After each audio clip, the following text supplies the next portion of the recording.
Pagmulat ng bagong mundo, isang pangalan lang ang kinatatakutan ng lahat, walang iba kundi si Boruto Uzumaki. Matapos ang nakakagulat na ending ng chapter 36, akala ng lahat ay tapos na ang bangungot. Pero nagkamali tayo. Dahil sa chapter 37, doon pa lang nagsimula ang tunay na takot. Sa unang pages ng chapter, makikita natin ang bagong mundo. Tahimik. Masyadong tahimik. Walang digmaan. Walang destruction. Parang perpektong reality. Pero habang tumatagal, may mararamdaman kang mali. Parang may nawawala. Parang may butas sa alaala ng lahat. At doon natin makikita si Boruto. Mag-isang naglalakad, sa isang wasak na bahagi ng lungsod. Nakatingin lang siya sa paligid. Na parang hindi niya rin kilala ang mundong ginawa niya. Habang dumadaan si Boruto, napapatingin sa kanya ang mga tao. Takot, panginginig, galit, at dito natin malalaman ang nakakagulat na katotohanan. Naalala ng mundo ang nangyari. Hindi eksaktong detalye, pero alam nilang si Boruto ang dahilan kung bakit nagbago ang reality. At dahil doon, itinuring siyang halimaw. May isang batang sumigaw, monster. At doon unang nakita ang reaksyon ni Boruto. Walang emosyon, walang sagot. Doon mo marirealize, mas nakakatakot na siya ngayon. Habang naglalakad siya, biglang nag-freeze ang paligid. Tumigil ang hangin, tumigil ang oras. At sa likod niya, lumitaw ulit ang fragment ng mysterious entity. Pero ngayon, iba ang sinabi nito. Hindi mo lang binago ang mundo. Binago mo rin ang sarili mo.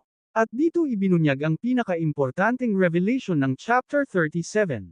Hindi na tao si Boruto. Nang gamitin niya ang kapangyarihang iyon, naging parte na siya ng higher existence. Ibig sabihin, unti-unti na siyang nawawalan ng humanity. Sa unang pagkakataon matapos ang lahat, nakita nating natakot si Boruto. Hindi dahil sa kalaban, kundi dahil sa sarili niya. Habang nakatingin siya sa kanyang kamay, biglang nag-glitch ang paligid. Nawawala, at bumabalik ang mga bagay. Parang hindi stable ang reality kapag malapit siya. At dito niya naisip ang nakakatakot na posibilidad. Paano kung ako na mismo ang dahilan kung bakit babagsak ulit ang mundong ito? Habang lumalala ang tensyon, biglang may napakalakas na energy ang naramdaman ni Boruto. Isang energy signature, na imposible nang umiral, pamilyar, mabigat, at puno ng galit. Paglingon niya, isang silhouette ang nakatayo sa gitna ng usok. At bago matapos ang chapter, isang linya ang binitawan nito. Hindi kita patatawarin, Boruto. Pero may kakaiba. Iba ang aura niya. Mas madilim, mas malamig, at parang, hindi na siya yung dating Koaki. Boruto as a godlike threat. Hindi na siya simpleng protagonist, siya na mismo ang danger sa reality. Reality instability. Posibleng ang presence niya ay slowly destroying the world, unconsciously. Koaki's return theory. Maaaring galing siya sa discarded timeline o erased reality. Future conflict setup. Hindi na world versus villain. Ngayon ay humanity versus Boruto. Koaki versus God Boruto. At ngayon, isang tanong ang iiwan ko sa'yo.